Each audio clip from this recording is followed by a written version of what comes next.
In the next 10 minutes, I'm going to show you exactly how to stay in control when the office or home turns into a snack buffet.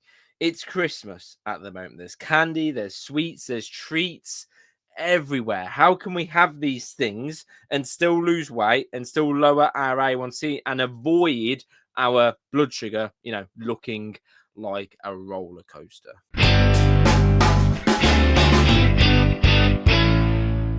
Now, before we go any further, my name is Chris Feekins, and my area of expertise is helping ladies over 45, just like you, lose 40 to 60 pounds plus, lower their A1C, and get off medications. And at this stage, we've helped over 400 ladies achieve remission and get off all medications without going on a diet or any weird restrictive approach that feels miserable. Right now, let's get straight into this. Now, if your workplace or home currently looks like Santa's sleigh tipped over and exploded snacks everywhere, you're not alone. Between the cookies, the chocolate, the candy canes, the tins of biscuits, the festive popcorn, and the I just thought I'd be nice sweets left on the desk, it can feel impossible to stay on track in December. But here's the truth: you don't need more motivation, that's finite.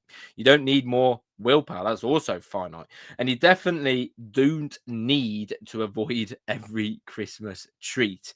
You just need a strategy, one that works in real life with real temptations during a real holiday season. And that's what this is all about. Now, the first one is the 5-minute pause. Most Christmas snacking happens because you saw it, not because you actually wanted it in the first place. So here's the rule: before taking anything, pause for 5 minutes. This interrupt stops automatic grab and eat behavior, and 80 to 90% of the time, the craving fades on its own, right? Think about what we're trying to do is interrupt the impulse decision, right? For example, when you go to the grocery store, right, you're walking around, lots of impulse choices. You never went to buy that. The only reason you bought it is because you saw it. Same thing with treats at the office or at home. The only reason you reach for it is because you saw it, not because you originally wanted it, right? Another grocery example: Denise, one of the ladies I take care of, we went through this lesson, and she went to the grocery store last week, and at the front of the grocery store, she saw chocolate covered cherries. She said, I love chocolate colored cherries. I didn't come in here for them, but I love them. And what I said is, if by the end of my grocery store visit I still want them, I'm going to go ahead and grab them. And you know what? She never went back to get them because it passed. She interrupted that impulse choice by just stopping, right? So that's the first one. Dead simple. Stop for 5 minutes, right? Stop for simply 5 minutes. 80 to 90% of the time, the craving fades on its own. The second one is not now, maybe later. This is very similar but different, right? This removes 90% of the urge. Your brain only panics when it thinks something is forbidden. So instead of telling yourself, I can't have that, say, if I genuinely want it later, I can have it, just not right now. It instantly removes the urgency and instantly puts you back in control. Now, what creates a lot of this feeling forbidden is scarcity, right? Scarcity. If I don't have it now, I might not be able to have it at all, right? And the reality is, this scarcity effect is created by past diets that required you to eliminate so much of what you enjoy. Your brain remembers that. If you've ever tried a diet that required you to eliminate this, that, again, your brain remembers that, and it creates a subconscious level of scarcity around food. So it might not be a conscious thought. If not, I might not be able to have it ever, but it's a subconscious belief, right? And the reality is we need to bend and break that belief. The food isn't scarce. If you don't have it now, you can have it later. Again, this instantly removes the urgency and instantly puts you back into control. So not now, maybe later. Again, if I genuinely want it later, I can have it, just not right now. The next one is log first, eat second. Right now, this is for you ladies that log what you eat. Some of you might not. Right? If you do want the chocolate, the cookie, the mince pie, that's fine. But follow this first. Log it first, not to punish yourself, but to make an informed decision. When you see how it fits into your day, the emotion disappears and the decision becomes simple math. This is why the ladies that I take care of stay consistent through December without restriction or guilt. If you don't currently log what you eat, you haven't got to do it forever. It's not a necessity, but I would absolutely recommend that you start, right? Definitely. Okay. The next one is build your snack arsenal. Christmas snacks, they're everywhere. So you need snacks too, snacks that help you stay in control. So keep 2 to 3 low calorie, low carb options. That might look like mini popcorn bags. That's me, sorry. It might look like 80 to 150 calorie chocolate bars, the small ones. It might be Greek yogurt, it might be fruit you enjoy, it might be fiber one bars, might be a protein bar or protein shakes, might be a low calorie hot chocolate. None of these are meant to replace every treat. They just protect you from the mindless grazing and give you an alternative. Dead simple. The next is out of sight, out of mind. Literally true. Christmas snacks can be dangerous because you see them 20 times a day. So we want to change the environment, right? Move them to another desk.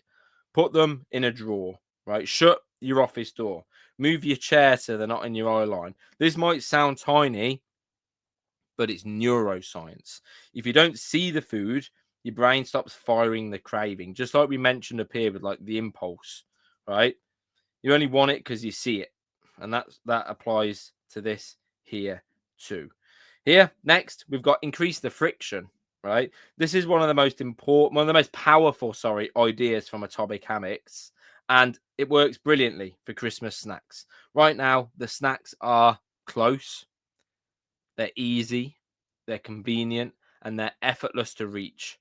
So your job is to make snacking inconvenient. And here's how we do that. We put treats in a hard to reach drawer, not eye level. We move them across the room. Only keep one portion near you at a time. Leave snacks in the staff room, not your office.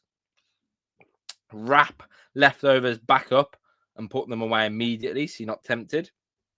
And bring your own pre-portioned snacks. Or never sit down with a giant bag of potato chips.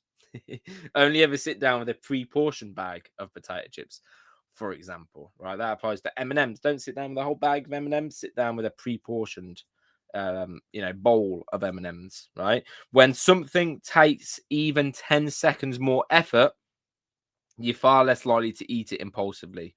This isn't about restriction. It's about designing your environment so you stay in control. When I first moved into this home, into this house, Brody, my partner, she bought a glass cookie jar, right? Really nice cookie jar. And that lived on the side.